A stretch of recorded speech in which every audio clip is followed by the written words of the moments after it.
Rice and beans, a staple of Latin America diet that has proven itself to be one of the tastiest and healthiest pairings in human history. While the rest of the world enjoys this dish in peace and in various ways, a fierce debate overwhelms the populace in Brazil. The largest country where this dish is consumed is divided by the question, beans on top or rice on top? We spend our time, energy, and money on investigating this dire issue. I mean, there's nothing else crazy going on in the world whatsoever we can talk about, right? And everything's fine. What is the best way to eat this dish? What is ultimately right? Rice and beans have made a bit of a difference in my life in the recent years because it's one of the healthiest ways of me eating less rice and kind of balance it out with the healthier black beans. Lots of fiber, lots of protein. And I am not on any of the side of the argument. I'm one of the people, I'm sure some of you guys who are watching are like this. I put the beans on the side and I eat the rice as I go and kind of just mix it a little bit together. Obviously I have my protein and my salad on the sides as well. So that's just kind of the way I eat this. In my everyday life, there's restaurants in Canada that serve the beans on top like Chipotle, but then some of my favorite restaurants like Popeyes, they serve the rice on top and the beans on the bottom in the little containers. So it's a really interesting mix. I've never really thought about it until I heard that Brazil has this gigantic argument, and I'm genuinely curious on why each side thinks that they're right. To help us start this journey of discovery, we turned to a place where arguments and debate is never ending, the internet. We made a simple question on my Twitter and Instagram, rice on top, beans on top, and thousands of people began to debate and propose their opinion on the matter. There were some great logical propositions for both sides. There was anger, there was confusion, and there was what the f this is. To make sense of all this chaos, I decided to travel to the mountains of North Vancouver to speak with the voices of reason, to learn from two of the smartest people I know. Leon Martins and Nilce Moreto have been married for well over a decade. They traveled the world and built one of the biggest online presences, entertaining and educating over 13 million subscribers. But they cannot seem to come to a consensus of how beans need to be served in their household and what to teach their potential future children. Why do you eat rice and beans with beans on top of the rice? É simplesmente uma questão de sensatez. O arroz é seco, o feijão é molhado. Você coloca o molhado em cima do seco. Por quê? Porque arroz e feijão não são só as duas coisas que você vai comer numa refeição. E você quer guardar espaço no seu prato para outras coisas. Só que se você colocar o feijão embaixo, o feijão é líquido. Ele vai espalhar no prato, vai cobrir o prato inteiro e tudo que você colocar depois do feijão no prato vai ficar em cima do feijão. Sua salada vai ter feijão, sua carne vai ter feijão, sua batata frita vai ter feijão. Agora, se você coloca o feijão em cima do arroz, o arroz contém a dispersão do feijão. Por conta disso, você vai ter um prato limpo para colocar as outras coisas que você vai comer. Tudo é uma questão de semântica. Você falou arroz com feijão. Quando você olha para o meu prato, vai ter arroz com feijão. Existe um motivo semiótico, um motivo linguístico para o feijão vir embaixo. Não só um motivo semiótico e um motivo linguístico, como um motivo geológico e geográfico. Quando você pensa no planeta Terra, a gente tem a manta, que é o metal derretido, o núcleo da Terra, que é o quê? Líquido. Por cima dele vai a crosta terrestre, que é a parte sólida. Por isso, a gente coloca de uma forma mais alinhada com o que o universo propôs pra gente, o líquido embaixo, o sólido em cima. E além disso, existe uma praticidade nessa proposta de servir o prato dessa maneira, porque você isola o líquido do que vem acima. Acima da crosta do arroz, acima daquela plataforma branca sólida, você pode colocar o quê? A proteína, a salada. E ela não vai tocar no líquido, que representa o centro da Terra.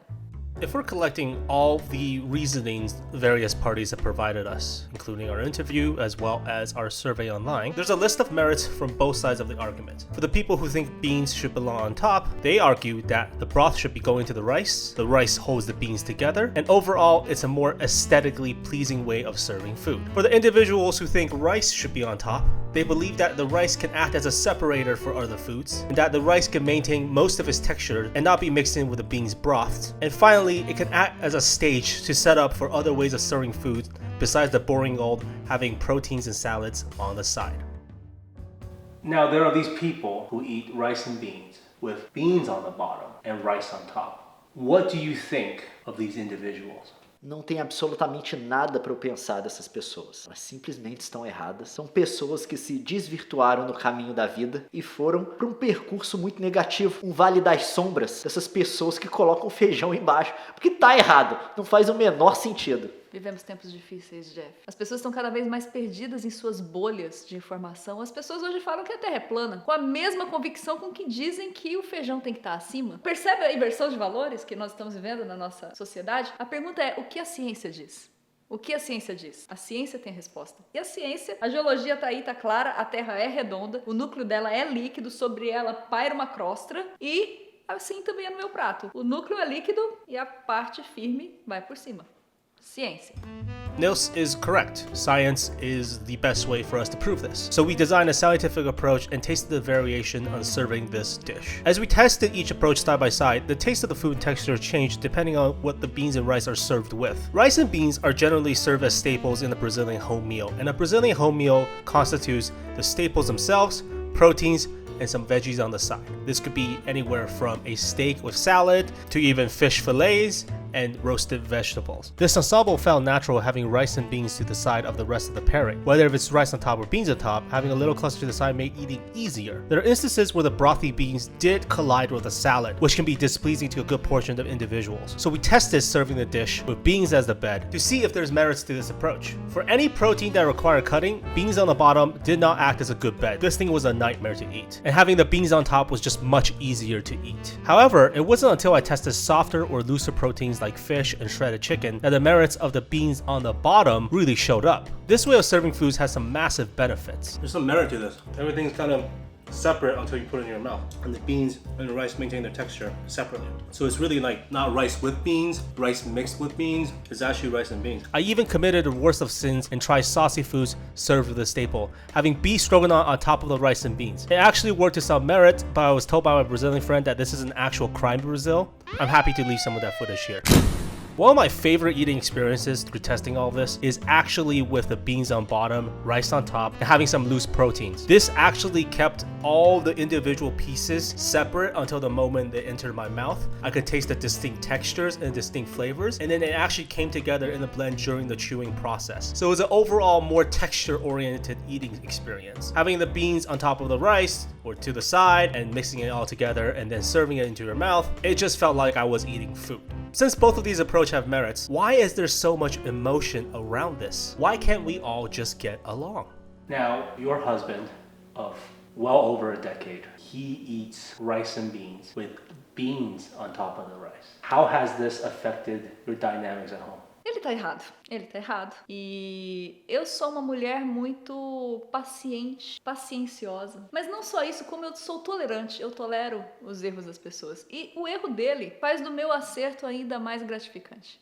Quando você entra num relacionamento, num casamento, você descobre uma coisa muito interessante. A paciência humana não tem limites. Ela foge à compreensão. E você consegue até tolerar uma pessoa que coloca o feijão por baixo do arroz. If you were to see, or if you were to interact with somebody who is eating beans on top of the rice, what do you want to say to them? É tratar como uma criança, né? É ter a esperança de que ela vai aprender. No futuro, ela vai amadurecer. A vida ensina, a vida ensina. Uma hora vai aparecer alguém com um complemento que não vai combinar com o feijão que tá em cima, que combinaria com arroz, como 100% dos complementos. O único complemento que vai bem com feijão, em contato com feijão, é o arroz. É ele que tem que proteger o feijão. Ele tem que fazer essa camada, ele tem que ser o intermediário, o mediador, ele tem que estar ali, ó, equilibrando as forças. Na hora que essa pessoa tiver a oportunidade de perceber que o complemento que ela vai colocar no prato dela não combina com o feijão, ela vai entender todo o sentido da vida e a lógica